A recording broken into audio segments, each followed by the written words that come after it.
Santo es algo poco controversial dentro del cuerpo de Cristo Jesús. Y al rato vamos a llegar a algunos puntos, ¿verdad?, controversiales, que hay diferentes enseñanzas concernientes al Espíritu Santo. Sin embargo, lo que hemos visto hasta este momento, yo no creo que haya ninguna controversia. Por lo tanto, todos los que enseñamos concerniente a la doctrina del Espíritu Santo, estamos de acuerdo a lo que hemos visto hasta este momento. Hemos visto, ¿verdad?, de que el Espíritu Santo pues es parte de la deidad. Y claro, ¿verdad?, que tenemos nosotros varios versículos, no solamente en el Antiguo Testamento, pero también en el Nuevo Testamento, que nos viene a declarar la unidad de la deidad. Y pues muchos usan la palabra Trinidad, aunque no se encuentra en la Biblia. Sin embargo, es una palabra que se usa para referir de que hay tres. Si vemos a un Dios trío, ¿verdad? Hay tres: el Padre, el Verbo y el Espíritu Santo. Y le quiero mencionar algunos versículos en donde se habla de estos tres, ¿verdad? Primeramente, usted ya conoce concerniente al bautismo de Jesucristo. De ahí mismo miramos nosotros en Mateo capítulo 3 y versículo del 15 en adelante, en donde se ven los tres. Dice: pero Jesús le respondió: deja ahora, porque así conviene que cumplamos toda justicia. Estoy leyendo Mateo capítulo 3 versículo 15.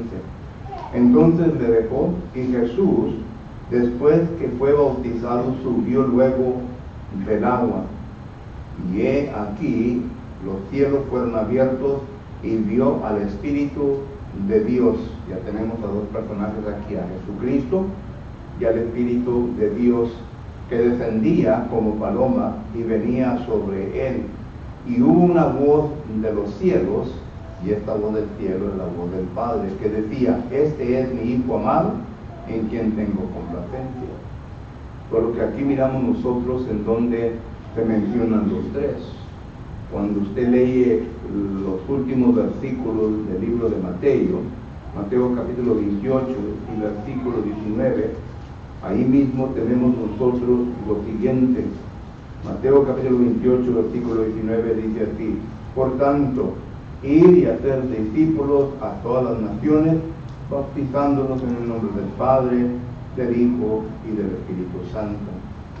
La palabra clave aquí es la palabra nombre. Todos sabemos bien que gramaticalmente debería de ser en los nombres del Padre, del Hijo y del Espíritu Santo. Sin embargo, aquí dice en el nombre singular, que da a entender la autoridad de la deidad y también la unidad de la deidad. Pero luego podemos pues ir a dónde, a la primera carta de Corintios, capítulo 4, a la primera carta de los Corintios, perdón, capítulo 12. Primera carta de los Corintios, capítulo 12, y versículos del 4 al 6, y note lo que dice: ahora bien, hay diversidad de dones, pero el Espíritu es el mismo.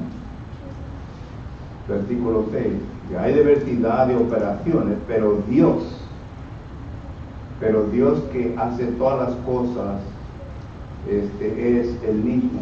Versículo 7, pero a cada uno se les ha dado el 4, el 5, el 6, perdón. Y hay diversidad de operaciones, pero Dios es el 5, ¿verdad? Pero hay diversidades de ministerios, pero el Señor es el mismo.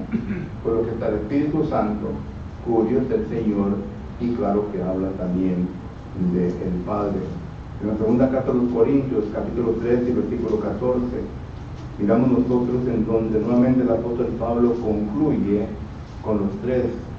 Segunda de Corintios capítulo 13 versículo 14 dice: la gracia del Señor Jesucristo, el amor de Dios y la comunión del Espíritu Santo sea con todos vosotros. Y claro que hay otros pasajes que no voy a leer porque el tiempo se nos va, pero también tenemos a Efesios capítulo 1, versículo del 3 al 14. Ahí va a leer sobre el Padre, ahí va a leer sobre Jesucristo y sobre el Espíritu Santo. Tienen que leer todos los 14 versículos, bueno, del 3 al 14 para que los pueda ver. Pero también tenemos Efesios capítulo 4, versículo del 4 en adelante. Ahí habla del Padre, del Hijo y del Espíritu Santo. Y luego también tenemos Primera de Pedro capítulo 1, versículo 2. También habla de Jesucristo, del Padre y del Espíritu Santo. Solo que hay varios pasajes en el Nuevo Testamento que nos dan a entender concerniente a la deidad y concerniente al Espíritu Santo, que el Espíritu Santo es Dios. Un pasaje clave que muchos leíamos es Hechos capítulo 5, en donde Lucas está diciendo, no le han mentido a Dios, o le han mentido a Dios, y luego más adelante dice, le han mentido al Espíritu Santo. Van a entender que el Espíritu Santo también es Dios. Por lo que siendo parte de la deidad, miramos nosotros que el Espíritu Santo también posee los mismos atributos que Jesucristo y que el Padre. Y claro que tiempo no tenemos para mirar los atributos de todos los tres, sin embargo aquí están los atributos del Espíritu Santo. Y primeramente miramos nosotros que el Espíritu Santo es omnisciente, es decir, que Él posee toda la sabiduría, Él conoce todo, igual como Jesucristo, igual como el Padre. Y claro que ahí están los versículos en donde nos enseña concerniente a ello. Vamos a leer Isaías capítulo 40, versículo 13 al 14, un versículo que se nos va a entender esto. Isaías capítulo 14 y versículos, 40.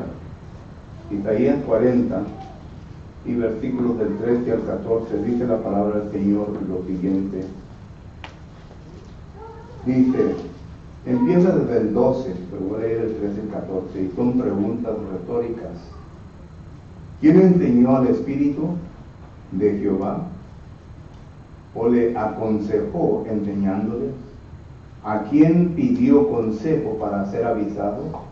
¿Quién le enseñó el camino del juicio? ¿O le enseñó ciencia? ¿O le mostró la senda de la prudencia? Está hablando del Espíritu Santo. Nadie le ha enseñado. El pasaje de 1 Corintios capítulo 2, versículo 10 dice, ¿quién conoce la mente de Dios sino el Espíritu que habita en Dios? Y claro que miramos nosotros, ¿verdad?, que el Espíritu Santo todo lo sabe. Es decir, igual que el Señor, igual que el Padre. Segundo, miramos nosotros que otro atributo del Espíritu Santo es omnipresente. Él está en todo lugar.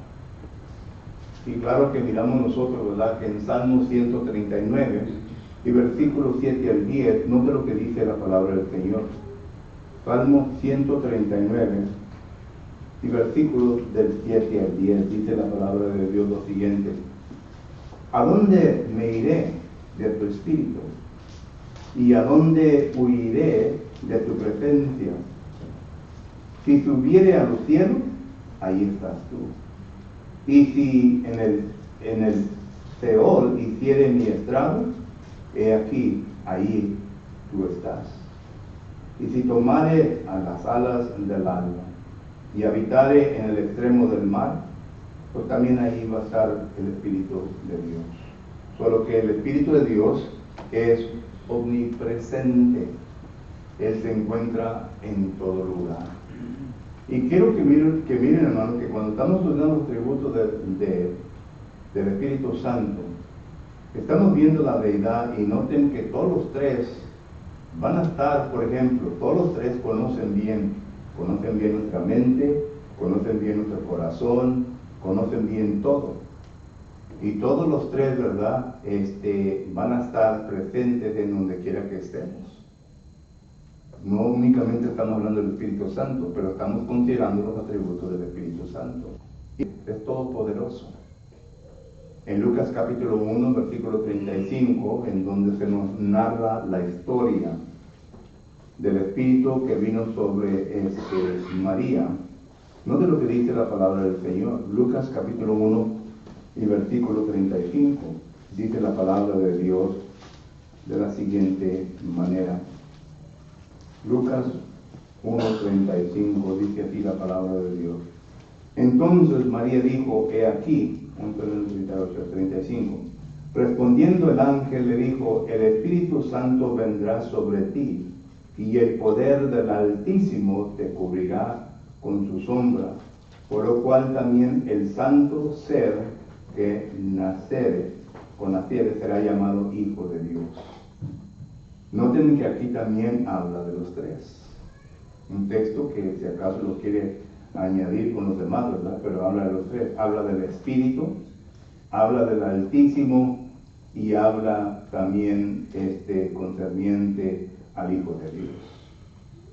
Y miramos nosotros que aquí pues está demostrando, ¿verdad?, la potencia del Espíritu Santo en la manera en cómo Él vino a llevar a cabo todo esto para que Jesucristo pudiese nacer y que Jesucristo entonces viniese a tener dos naturalezas, la naturaleza humana y la naturaleza divina. Pero que es omnipotente. El Espíritu Santo es eterno, es decir, el Espíritu Santo no tiene principio y no tiene fin. Cuando usted lee Isaías capítulo 44, lee todo el capítulo, ahí se va a dar cuenta, ¿verdad?, de que está hablando de Jehová, está hablando del Padre. Y el Padre está diciendo de que Él no tiene principio y no tiene fin. Cuando vamos al libro de Apocalipsis, capítulo 1, y que se está mencionando concerniente a Jesucristo, Jesucristo también dice lo mismo, que Él no tiene principio y no tiene fin. Cuando el escritor de los Hebreos está presentando la deidad de Jesús, en Hebreos capítulo 5, 6 y 7, el autor está argumentando de que Jesucristo es Dios y que en Él no hay principio y no hay fin. Y usa el ejemplo de Melquisedec para poder presentar sus argumentos que está presentando ahí en este libro de Hebreos capítulo 5, 6 y 7. Pero el punto es que el Espíritu Santo es eterno, no tiene principio y no tiene fin. ¿Preguntas o comentarios hasta este momento, hermano? Parece que oí que alguien... ¿no? El alfa y el omega, hermano. ¿Mande? Este es el alfa y el omega. El Espíritu es el alfa y el omega. No oigo un entonces algo en que sea natural. El alfa y el omega dice. Oh, sí, el alfa y el omega sea. El alfa y el omega, el principio y el fin. Muy bien. Pero también el Espíritu Santo es verdadero, así como Jesucristo. Cuando leíamos de Jesucristo, bueno, sabemos bien, ¿verdad?, de Dios, porque cuando hablamos de Dios y que vamos a Salmos 19 y versículo 7, note lo que dice la palabra de Dios. En Salmos 19, versículo 7, dice así. Dice, la ley de Jehová es perfecta y convierte al alma. La ley de Jehová, es decir, la palabra del Padre es perfecta. Hay otros versículos, Proverbios capítulo 30, versículos 5 y 6, también nos declara eso. Deuteronomios capítulo 34, versículos 1 en adelante, también nos convierte, ¿verdad?, o nos transmite, nos comunica de que la palabra de Dios es verdadera, Él es justo, recto, es verdadero. Y claro, ¿verdad?, que también cuando leemos de Jesucristo, Isaías capítulo 53 nos da a entender que Jesucristo, en Él ningún engaño se le encontró. Él es una persona verdadera, una persona que no cometió pecado. E incluso cuando vino a esta tierra Jesucristo, Él trajo la verdad de Dios. Cristo mismo, recuerden, es el verbo de Dios. Y la palabra verbo quiere decir la palabra. Es la palabra de Dios. Entonces miramos nosotros que Jesucristo es verdadero. Y todo lo que vino a enseñar fue concerniente a la verdad que Dios le comunicó a Él que enseñara. Bueno, cuando hablamos del Espíritu Santo estamos hablando lo mismo. Porque note lo que dice Juan capítulo 16 y versículo 13. En Juan capítulo 16 y versículo 13, recuerde que aquí está Jesucristo prometiendo el Paracleto, aquel que habrá de venir a consolar a los apóstoles. Y dice Juan capítulo 16 y versículo 13 lo siguiente, dice: pero cuando venga el Espíritu de verdad, Él os guiará a toda verdad, porque no hablará por su propia cuenta, sino que hablará todo lo que oyere y os hará saber las cosas que han de venir. El Espíritu Santo no va a hablar por su propia cuenta. Recuerden, si el Espíritu Santo, 1 Corintios capítulo 2, versículo 10, es el Espíritu de Dios, entonces va a hablar lo que está en la mente de Dios, el Padre, y que es la verdad. Entonces el Espíritu Santo también es verdadero y va a comunicar únicamente lo que el Padre le ha dicho que venga a comunicar. Pero cuando Jesucristo ascendió hacia la diestra del Padre, toda palabra ya se había establecido. Es decir, todo lo que se tenía que decir se vino a decir. Lo que se tuvo que revelar a la mente de los apóstoles, de los profetas, de los apóstoles, se vino a revelar. Y recuerden que Hebreos capítulo 1, versículo 1 adelante dice que en los postreros tiempos Dios habló de diferentes maneras. Dice, para ahora nos ha hablado por medio de su Hijo. Cuando Jesucristo, ¿verdad?, vino a resucitar de las aguas del bautismo, el Padre dijo, a Él oír, porque este es mi Hijo amado. Cuando los apóstoles estaban con Jesucristo en el monte de la transfiguración, nuevamente el Padre le dijo, a Él oír, porque apareció, ¿verdad?, Elías y Moisés, representando a los profetas y a la ley mosaica. Pero Dios el Padre dice, a Él oír, ¿a quién? A Jesucristo. Y Jesucristo vino para revelar toda la verdad. Ahora el Espíritu Santo, el trabajo del Espíritu Santo, es de usar la palabra, que es la espada de Dios, para poder destruir todo argumento que se encuentre en la mente del ser humano que venga a oponerse en contra de Dios. Y esto es el trabajo del Espíritu Santo. Pero claro que nos viene a usar a nosotros. Nosotros ahora ya no estamos para que se nos impongan las manos y vengan a hacer algo milagroso, sino que estamos para estudiar la palabra. Y al estudiar la palabra, el Espíritu Santo entonces nos va a dar el conocimiento. Él va a venir, el Espíritu Santo va a venir a iluminar el hombre interior con la palabra de Dios. Esto es lo que dice Salmo 119, versículo 130. Dice que la palabra entra y ilumina lo interior del hombre. Y en Efesios capítulo 1, en donde se está hablando precisamente de este concepto, el apóstol Pablo está hablando de este concepto, dice en Efesios capítulo 1, versículo 18, las siguientes palabras.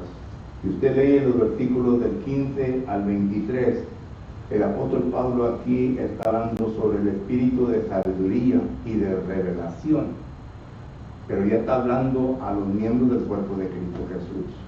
Pero considere lo que dice el versículo 18, dice, alumbrando los ojos de vuestro entendimiento, para que sepáis cuál es la esperanza a que Él os ha llamado y cuál es la riqueza de la gloria de su herencia en los santos. Pero ¿quién hace todo esto? El Espíritu. ¿Cómo lo hace? Con la palabra que Dios nos ha dejado. Porque los apóstoles predicaban únicamente la palabra. Y esta palabra que se predica, usted y yo no podemos ver lo que el Espíritu Santo está haciendo en nuestra mente, pero la Biblia lo describe muy bien el proceso que se lleva a cabo. Yo comunico a la mente de ustedes Y el Espíritu Santo en este momento, ¿verdad?, está transmitiendo con poder el poder de la palabra a su hombre interior. No soy yo, es el Espíritu Santo. Porque Efesios capítulo 6, versículo 17, ¿verdad?, habla de la gente y su instrumento. El agente es el Espíritu Santo. El instrumento es la palabra de Dios.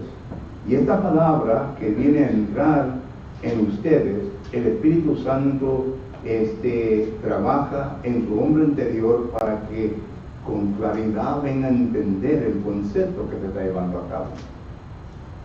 Hay un proceso. No nomás está de hablar y punto. Ahora, si acaso usted se está quedando casi dormido y no está escuchando lo que se está diciendo, bueno, entonces usted está en un estado de tardo para oír, como dice Hebreos capítulo 5, versículo 11. Y no va a tener sentido la palabra. Pero si usted está atento y está poniendo atención lo que Dios le está comunicando, no lo que yo le estoy comunicando, lo que Dios le está comunicando, va a tener efecto, va a tener fruto. Porque esto es lo que dice la semilla del sembrador. ¿Recuerdan Lucas capítulo 8? Viene y produce. Pero ¿qué es lo que se tiene que tener el oyente para que venga a haber producción? Buena tierra. ¿Recuerdan la palabra del sembrador? Buena tierra. Y si acaso no hay buena tierra, pues entonces no va a haber crecimiento. Pero la palabra, el propósito de ella es de que, bueno, si todavía no saben la pregunta, déjenme llevarlo a la segunda de Timoteo, capítulo 3 y versículo 16. Note lo que dice segunda Timoteo, capítulo 3, versículo 16, dice: toda la escritura es inspirada por Dios. Ahí está el proceso. Es la palabra de Dios, pero está también enseñándonos en el proceso. El Espíritu Santo está orando. Eso es la inspiración. Toda la escritura es inspirada por Dios y útil para enseñar, para redarguir, para corregir, para instruir en justicia, no tener propósito, al fin de que el hombre de Dios sea perfecto y enteramente preparado para toda buena obra. La palabra es lo que hace, trae al hombre a la perfección y lo prepara. Pero cuando uno no le da ese lugar al Espíritu Santo, al Espíritu de verdad, entonces no va a haber fruto, hermanos. Le va a entrar y le va a salir, pero no va a haber fruto. Y ese es el propósito, ¿verdad?, del Espíritu Santo. Y dice también que otro atributo del Espíritu Santo es la santidad. Y claro que ahí están los versículos: Isaías capítulo 73, del 10 al 11, Salmo 104, versículo 30. Y aquí quiero decir lo siguiente: hay hermanos predicadores de la Iglesia de Cristo que enseñan que hay cristianos en las denominaciones. Bueno, no es cierto. Porque el Espíritu Santo, si es santo, y lo que Él va a sembrar en la mente de la persona, va a producir ¿qué? Santidad. Va a producir a un santo. Por eso le llaman los miembros del cuerpo de Cristo santos. A una persona que es miembro de una denominación no es un santo. A lo menos en el tiempo de Jesucristo había denominaciones. Y no se les llamó santos, se les llamó fariseos, se les llamó saduceos, se les llamó helenistas, se les llamó diferentes nombres, pero nunca se les llamó santos. Porque el proceso de conversión de ellos, ¿verdad?, era un proceso diferente. El proceso de conversión de ellos eran convertidos para ser hijo doble del infierno. ¿Recuerdan el pasaje? Mateo capítulo 23, versículo 15. Solo que hoy en día el mismo proceso existe. Y por eso es que no podemos llamar a una persona miembro de la denominación cristiano o hermano. Cristo mismo lo dice, mis hermanos son los que hacen ¿qué? La voluntad de mi Padre. Dice, estos son mis hermanos. Entonces miramos nosotros, ¿verdad? Que el Espíritu Santo, siendo santo, en el proceso de la conversión, porque ¿quién es el que trabaja en la conversión? El Espíritu Santo. El Padre, ya lo he dicho varias veces, es el que hace el llamamiento por medio de la palabra. Y cuando la palabra ya entonces viene a compugirle su corazón, y que ya usted entiende qué es lo que tiene que hacer, viene a las aguas del bautismo, porque en las aguas del bautismo es en donde únicamente se quita el pecado. Cuando es sumergido en las aguas del bautismo, ahí tiene contacto con la sangre de Cristo Jesús. Pero ¿quién es el que lo levanta del viejo hombre a una vida nueva? Es el Espíritu Santo. El Espíritu Santo es el que lo levanta del viejo hombre a una criatura ¿qué? Nueva. Así como el Espíritu Eterno, dice Romanos capítulo 1, versículo 4, levantó a Jesucristo de entre los muertos, así también levanta el Espíritu Santo a cada persona que es bautizada de entre los muertos, porque viene a resucitar a una nueva criatura. Y cuando ya viene a resucitar a una nueva criatura, el Espíritu Santo ya es el que viene a consagrar, es decir, viene a hacerlos santos. Ya no son pecadores, sino que ahora son santos. Los viene a consagrar. Y cuando ya los viene a consagrar, el Espíritu Santo entonces ahora los pone con el resto de los salvos. ¿En dónde? En la iglesia. ¿De quién? De Cristo. Porque ahí es donde están los santos. 1 Corintios capítulo 12, versículo 13. Noten lo que hace el Espíritu Santo. El Espíritu Santo en 1 Corintios capítulo 12, versículo 13, dice la palabra de Dios lo siguiente. 1 Corintios 12, 13 dice, porque por un solo Espíritu fuimos todos bautizados en un cuerpo, sean judíos o griegos, sean esclavos o libres, y todos se nos dio a beber de un mismo Espíritu. El que tenga oídos para oír, que oiga lo que dice la palabra de Dios. ¿Quién es el que hace? ¿Usted cree que el Espíritu Santo, porque muchas personas dicen, bueno, yo ya fui bautizado, pero sí, ¿qué tipo de bautismo recibiste? El apóstol Pablo le hace esta pregunta a varias personas. ¿En qué bautismo fuiste bautizado? Y cuando le hace el apóstol Pablo esa pregunta a las personas con las cuales se encuentra, era un bautismo que Dios había ordenado, el bautismo de Juan, pero tuvo su tiempo y no era el bautismo final que Dios había de mostrar al mundo, sino que el bautismo de Jesucristo. Por eso miramos nosotros, ¿verdad?, que la persona dice, bueno, ha sido bautizada, pero sí, en el proceso del bautismo ocurrió lo que la Biblia enseña. No ocurrió, porque Dios no llama a una denominación, en primer lugar. Segundo, cuando la persona es sumergida en las aguas del bautismo, nada está pasando. El hombre está llevando a cabo un proceso, pero el Espíritu Santo no está envuelto en ese proceso. Porque ¿cómo es que el Espíritu Santo va a resucitar a una persona y lo va a añadir a la iglesia bautista? Eso es absurdo. O lo va a unir a la iglesia pentecostés, o lo va a unir a la iglesia presbiteriana. Es absurdo, la Biblia no enseña eso. La Biblia enseña que el Espíritu Santo añade únicamente a la iglesia de Cristo. Ya hemos leído el proceso. Solo que entonces, esto es lo que se refiere cuando ese su atributo que es santo. Él tiene la capacidad para santificarnos. Y nos viene a santificar en las aguas del bautismo. Es ahí en donde se viene a consagrar. El versículo que nos enseña eso, ¿verdad?, es 1 Corintios capítulo 6 y versículo 11.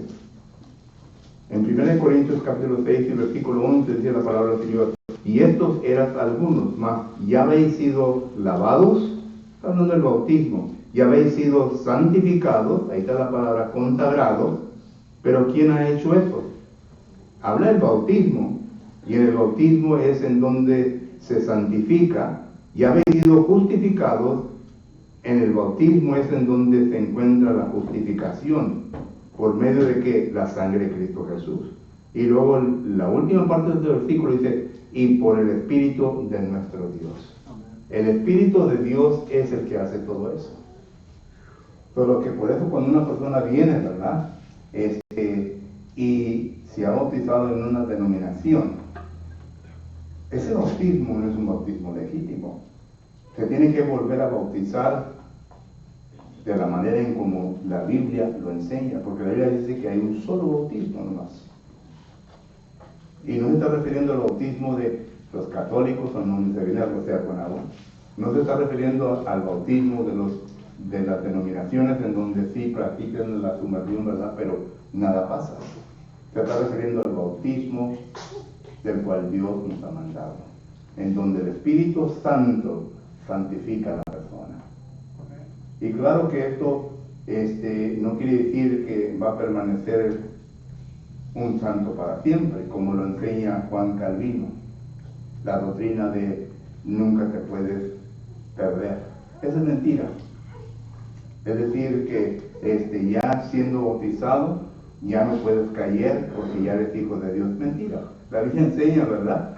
Que hubo varias personas que después de que fueron bautizadas, fueron desligados de Cristo.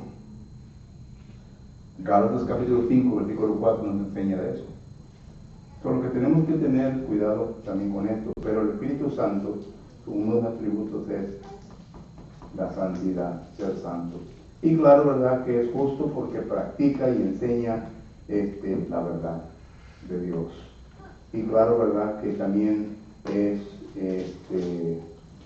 el que demuestra amor. Y claro, ¿verdad? Cristo vino a este mundo por amor ¿a quién? A los perdidos. Lucas capítulo 19, versículo 10. Cristo vino a buscar a aquello lo cual se había perdido. Él sabía bien lo que tenía que hacer. Y vino con ese amor para salvar al pecador. Y Dios, que tanto amó al mundo, no detuvo a su Hijo, sino que lo envió.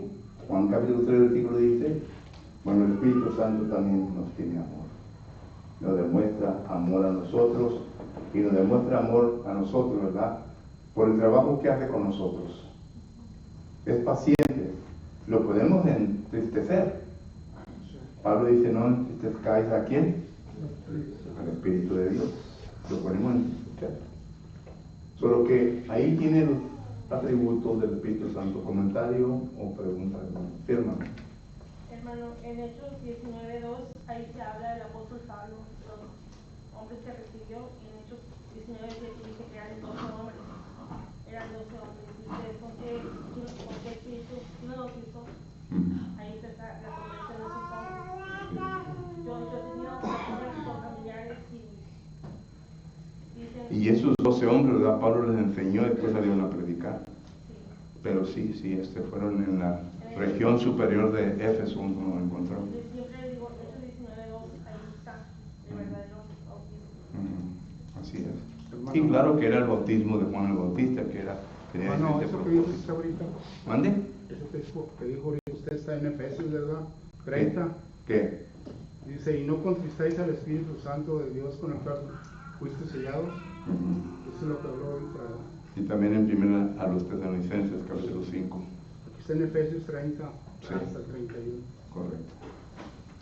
Otra cosa que la hermana mencionó es que el Espíritu Santo era válido en ese entonces, porque si morían en ese bautismo, que se hayan bautizado creyendo en que un día iba a venir un Salvador, eran salvos. Solo que el bautismo era válido hasta cierto tiempo, ese bautismo. Y por eso, ¿verdad? Que en Apocalipsis dice que se van a abrir varios libros. Y yo me he puesto a pensar, bueno, ¿cuál es el propósito de varios libros? ¿Por qué no nomás uno? Porque hubo 3 diferentes dispensaciones, hermanos. Y la gente vivió bajo diferentes dispensaciones. Y cada dispensación tenía su manera en cómo la persona tenía que ser salva. Pero en el Antiguo Testamento, ¿verdad? En la promesa, en la simiente, en ley mosaica, ¿verdad? En el Salvador que había de venir. Y Jesús les dice varias veces, ¿verdad? Leyendo lo cual podéis entender. Y en el Nuevo Testamento es concerniente al bautismo que Dios nos ha dejado. Y el mismo Juan el Bautista lo dijo: yo los bautizo, ¿verdad? Pero vendrá alguien detrás de mí, ¿verdad?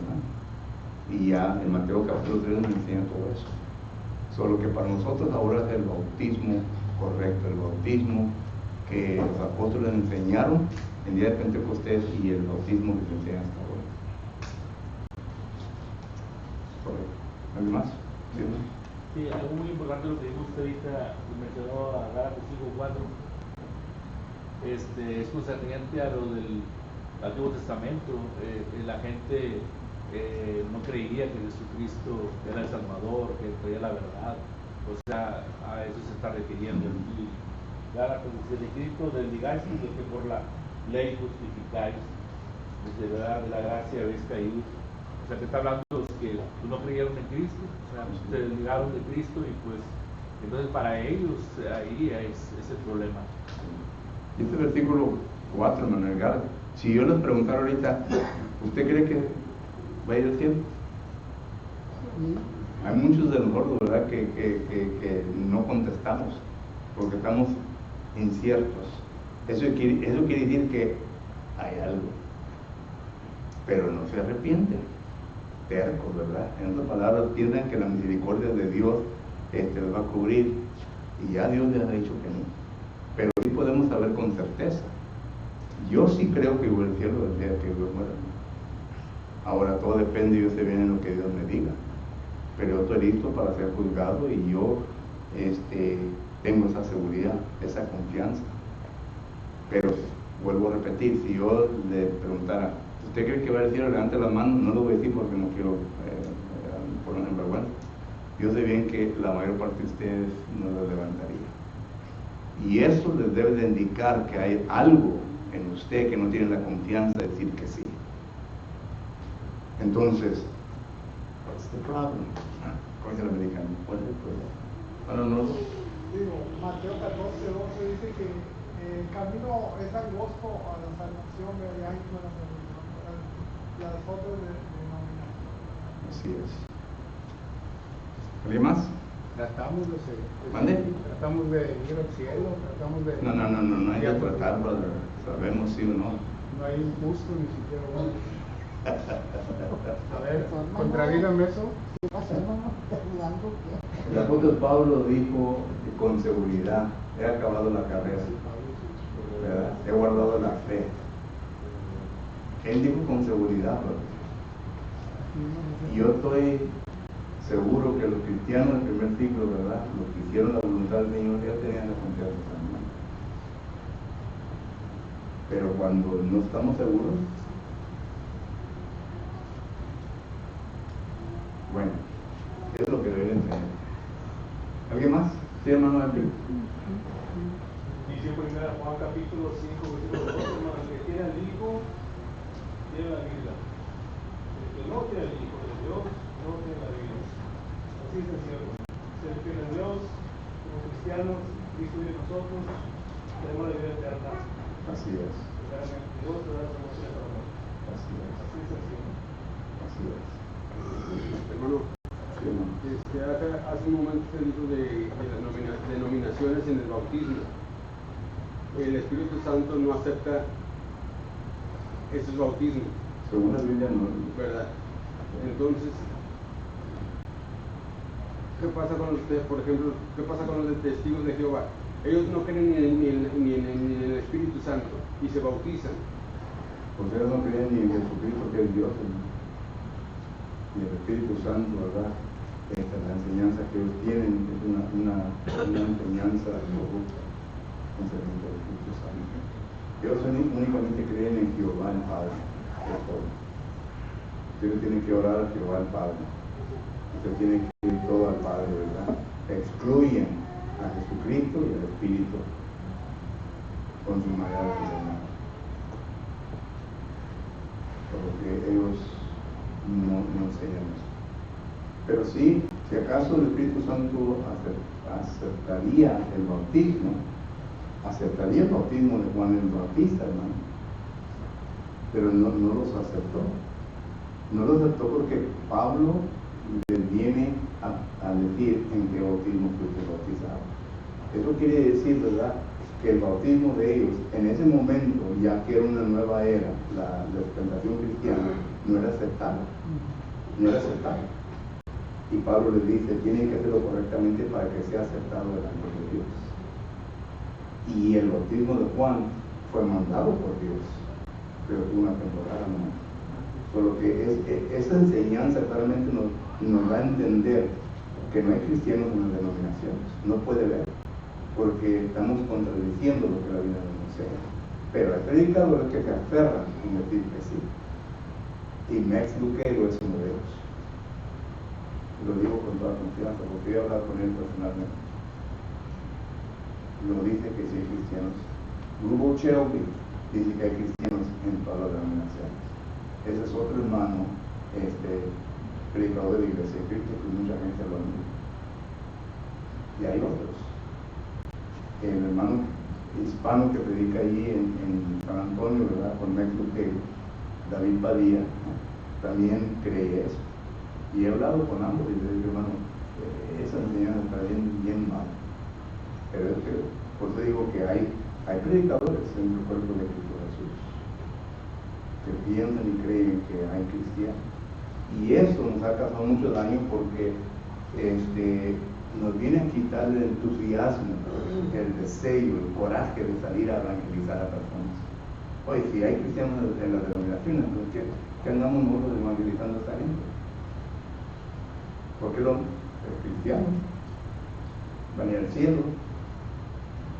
Max Lucero predicó una vez un sermón que dice que toda gente religiosa va en un barco y van hacia el cielo. Dice, ya incluyen también a la iglesia de Cristo. Pero no es así. La iglesia de Cristo es por la cual Jesús va a venir únicamente para recoger. 1 Corintios capítulo 15, versículo 20 en adelante nos habla de eso. Únicamente, a ninguna denominación va a recoger. 1 Corintios, ¿qué, hermano? Capítulo 15, versículo 23 hasta el 28 por ahí. ¿Por qué? Porque es la esposa de Cristo. ¿Hay más? Bueno, no. Lo mejor que estamos sentados ya en la iglesia correcta, en la iglesia de Cristo. Así es. Así es. Y lo podemos probar bíblicamente. Y no es la iglesia de los últimos días, es la iglesia de Cristo. En Corpus, la iglesia católica se sacó un papel así, con una página, ¿verdad?, diciendo que ellos eran la iglesia verdadera. Este argumento se puede escribir bien fácil. Hermano, cuando uno se bautiza y sale del bautisterio, todavía estamos llenos de errores. Todavía la mentalidad de nosotros es del mundo. correcto. ¿Cómo vamos cambiando? A medida que vamos conociendo la Biblia, conociendo la palabra de Dios. Sí. Y nos equivocamos, pero como ya la conocemos, nos enmendamos para ir siendo cada vez mejores, no por fuera, por dentro. Sí. El apóstol Pablo Y es como uno lucha para. Yo pienso que Dios sabe y conoce la lucha de cada persona, y Él es lo que quiere, que luchemos, vayamos quitando el viejo hombre para cada día ser mejores. Así es. Porque estamos en el mundo donde te voltees, tropiezas en veces. Primero en Pedro, capítulo 2, versículo 2, dice que debemos de fiar la leche espiritual, no adulterada. Debemos de fiar la palabra de Dios pura, para que podamos crecer. Noten lo que dice 2 de Pedro, capítulo 1, versículo 5, dice, a vuestra fe. Cuando una persona es bautizada, es una persona que tiene fe, que ha sido persuadido y convencido, ¿verdad? Dice, a vuestra fe añadirle virtud. La virtud es un cambio radical dentro de uno mismo. Y luego dice, a la virtud añadirle ¿qué? conocimientos. Y luego este conocimiento que vamos a estar recibiendo, debemos de añadir el dominio propio. Es decir, debemos de saber cómo mantener, cómo usar esta espada que estamos ya afilando cada día. Solo que eso es lo que nos enseña la Escritura. Esos son los pasos Así para es. poder llegar. Sí. Y Muchos eso es le lo dicen, que ¿verdad?, que quiere son las Dios. gracias cristianas, the Christian graces, ¿verdad?, que uno tiene que crecer. Porque es lo que Dios quiere ver, que Sí. luchamos para Así es, superarnos. así es. Y sí, todos vamos a tener lucha, hermano. En el momento que la persona sale del agua del bautismo, Satanás lo va a atacar, pero fuerte. Y por eso es que todos nosotros debemos de ayudar al recién convertido. Y ahí es donde nos perdemos, ¿verdad? Porque nos olvidamos de ellos. Hacemos tanto énfasis en el bautismo de acá y luego de repente, ¿verdad? Pues se les tiene que enseñar. Sí, porque no tienen Y luego conocimiento. vienen y cometen algo, ¿verdad? Y lo hacen por ignorancia, porque aún todavía no están capacitados bien. Y lo primero que hacemos, ¡ay! Y no lo queremos disciplinar, oye, pues apenas están aprendiendo. Ayúdales. Pero la cosa es de que muchas veces en vez de abrir nuestras manos y atraerlo, ¿verdad?, los estamos retirando por la actitud nuestra, ¿verdad? Y ahí es donde viene Mateo capítulo 7. Primeramente, fíjate la viga que tienen tus ojos, ¿verdad?, y antes de que vaya difícil. Solo que el apóstol Pablo dice, yo lo hice por ignorancia, él pecó por ignorancia, y hay pecados de ignorancia. Ahora, cuando ya abiertamente sabemos bien que conoce la Biblia y sabe bien lo que está haciendo, entonces sí, ya se le trata diferente. Pero cuando es un recién convertido, tenemos que enseñarle. Hay que seguir luchando, hermano, hay que seguir luchando, hay que seguir luchando. Sí. Porque a través de la Biblia y de los episodios de la Biblia, Pues sí. los capítulos, le hemos fallado a Dios mucho. Pues Está sí, Moisés, en eso estoy de acuerdo con usted. ¿verdad? Sí. Está Moisés, está David, Sí. Salomón, de los grandes que ya estaban convertidos. Sí. Eran, ¿cómo le digo? Se nos van El los hueso pies. colorado. En vez de se nos van los pies, hermano. ¿Mande? En veces se nos van los pies. Pero Los balones. Pues ya ve que a través del tiempo le hemos fallado a Dios mucho. Pues sí. Y seguimos. Pero lo bueno es, mire, no estoy condenando yo a las personas que han fallado. Estoy condenando a las personas que han fallado, lo reconocen y no se arrepienten. Eso. Saben bien que están en pecado, por eso no levantan la mano que no van a ir al cielo. Conocen bien que están en pecado, pero no hacen nada para arreglar su situación. Pero el que conoce y luego le pide perdón al Señor y trata de mejorar su vida, ¿verdad? Sí, así todos vamos a Hay que luchar, hermano. así. Es lo que voy a decir yo, que dice la palabra de Dios que conoceréis la verdad y la verdad os hará libre. Yeah. Entre más conozcamos de las cosas que sabemos que no están bien, ya cuando nos damos cuenta y lo cometemos, tenemos que pedir perdón, porque ahí está la clave. Dios nos va a perdonar, pero tenemos que arrepentirnos y luchar más fuerte para no... Y es lo que dice Hebreos capítulo 6, de aquel que sabe bien, ¿verdad? Y lo hace, ¿verdad? ¿Qué es lo que está haciendo? Pisoteando la sangre de Cristo. Porque la sangre de Cristo fue el que le redimió. Entonces, dice el escritor, para él ya no hay ningún remedio. Oye, si un cristiano sabe bien y comete pecado y no se arrepiente, ya no hay remedio para él. Y luego dice uno, hay que orar por él. Hermano, él sabe. ¿Qué vamos a orar por él? Ya entramos en el pecado de muerte, jail. Solo que, y no me quiero meter en eso, ¿verdad? Pero entramos en eso. Porque hay miembros del cuerpo de Cristo que saben bien lo que están haciendo, pero no están listos para salir. No están listos para, en otras palabras, piensan que ellos son dueños de su propia vida.